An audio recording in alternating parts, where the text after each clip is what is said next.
বৃষ্টির দিনে বানিয়ে নিই চলো চায়ের পার্টনার হিসেবে আলু দিয়ে একটা স্ন্যাক্স। দেখো কী কী নিয়েছি।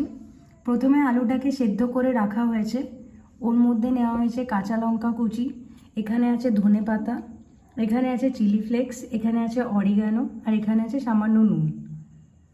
পুরো আলুটাকে এভাবে সুন্দর করে মেখে নেওয়া হয়েছে। এবারে দেখো ফ্রাইং প্যানের মধ্যে তেলটা গরম হয়ে এসেছে। এবারে যে আলুর স্টাফিংটা রাখা ছিল সেটাকে ডিফারেন্ট শেপ দিয়ে তেলের মধ্যে ছেড়ে দেওয়া হচ্ছে।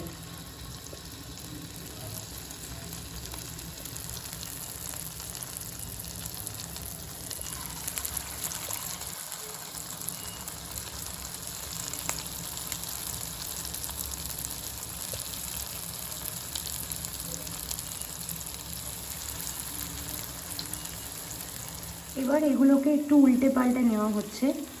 একটা খুব সুন্দর ফ্রেগরেন্স বেরিয়েছে এগুলো থেকে। দেখো এগুলোতে গোল্ডেন ব্রাউন কালার চলে এসছে। এবার এগুলোকে থালায় তুলে নেওয়ার পালা। ব্যাস, আমাদের আলু দিয়ে তৈরি চটজলদি স্ন্যাক্স রেডি।